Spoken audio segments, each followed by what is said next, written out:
Welcome to the Godly Insights channel. Today we're diving deep into Genesis chapter 6, verses 1 through 22, a passage that marks a pivotal transition in the biblical narrative. Here, we see the world descending into rampant corruption, setting the stage for God's judgment through the flood. In our study, we'll explore three primary themes: the mysterious sons of God and the Nephilim, the pervasiveness of human wickedness and God's sorrow, and Noah's righteousness and the divine instructions for the ark.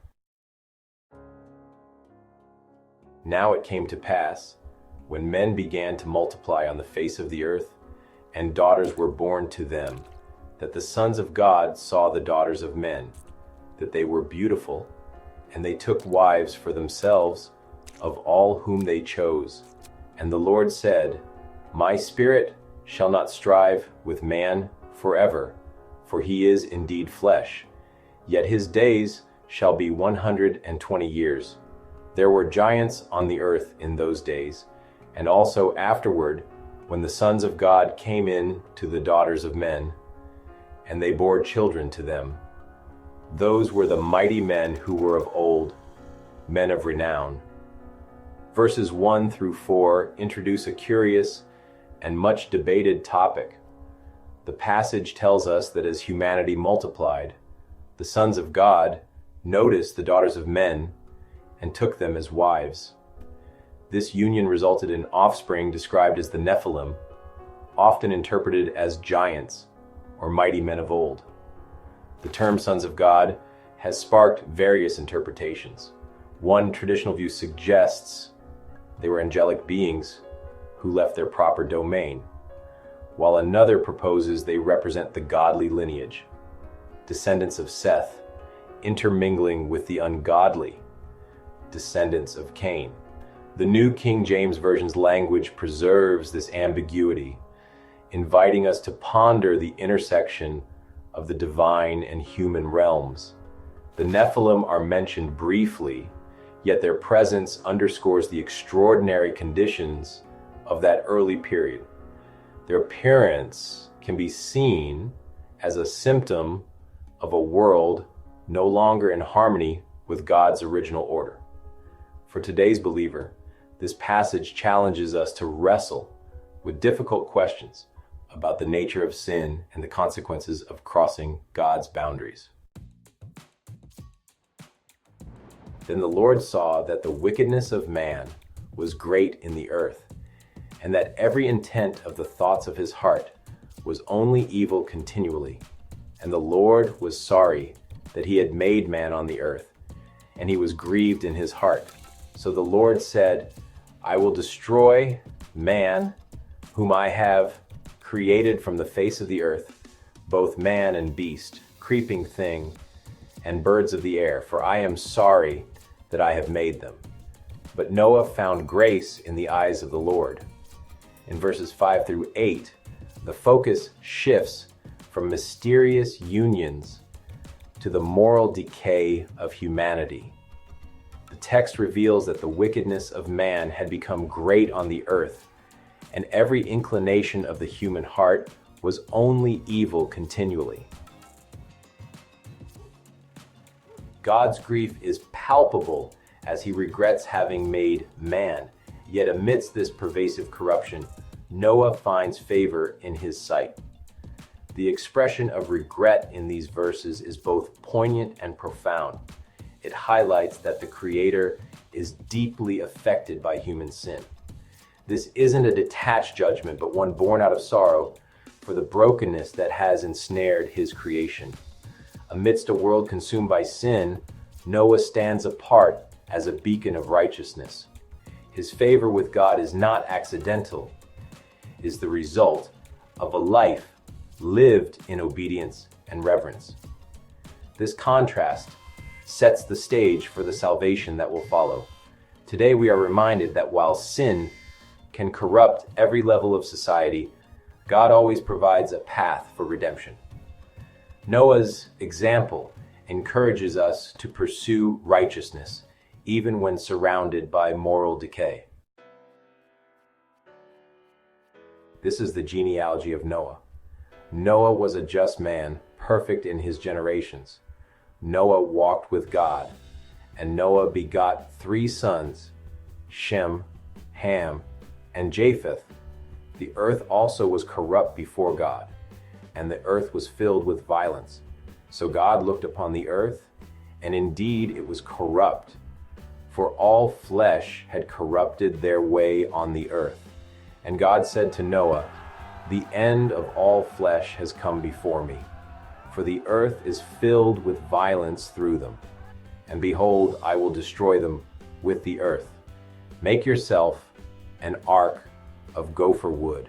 Make rooms in the ark, and cover it inside and outside with pitch. And this is how you shall make it.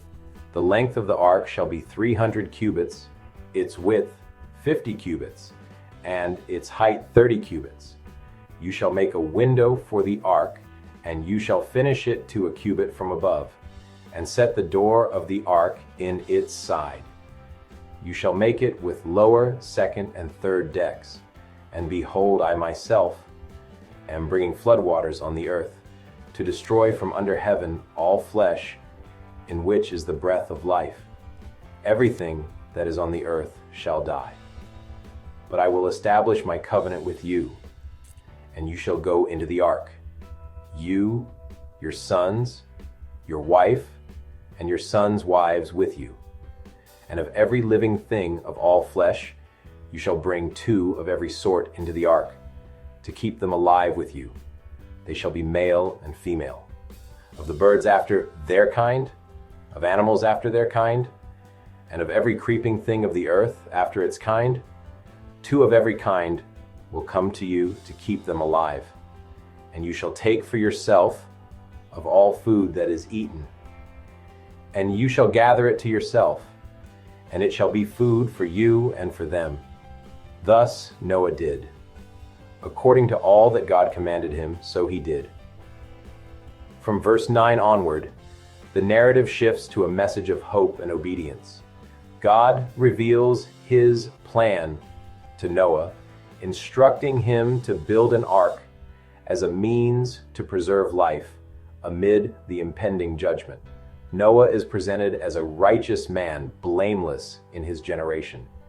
God's detailed instructions for constructing the ark emphasize precision and the necessity of absolute trust in divine guidance.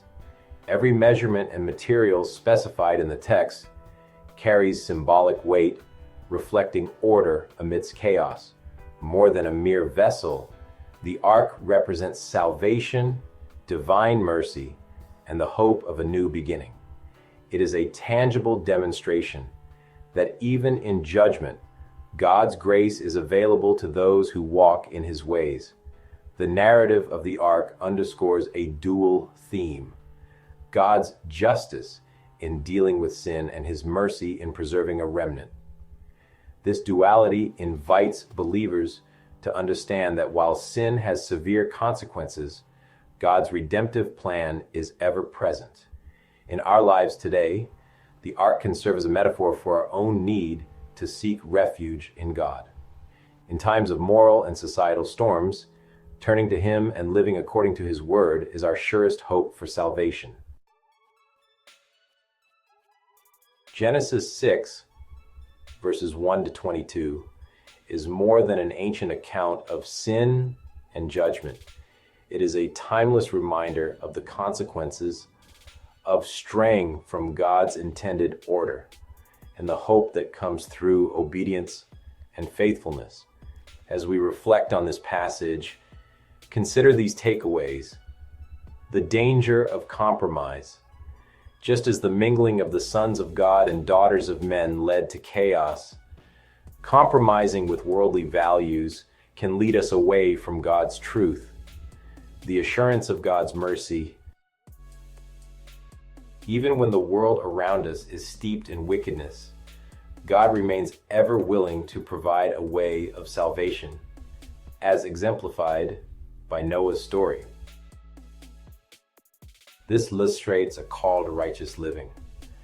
In a culture that often rewards the contrary, Noah's life stands as a powerful example of what it means to live in favor of God. Thank you for joining us on this in-depth journey through Genesis 6, verses 1 to 22.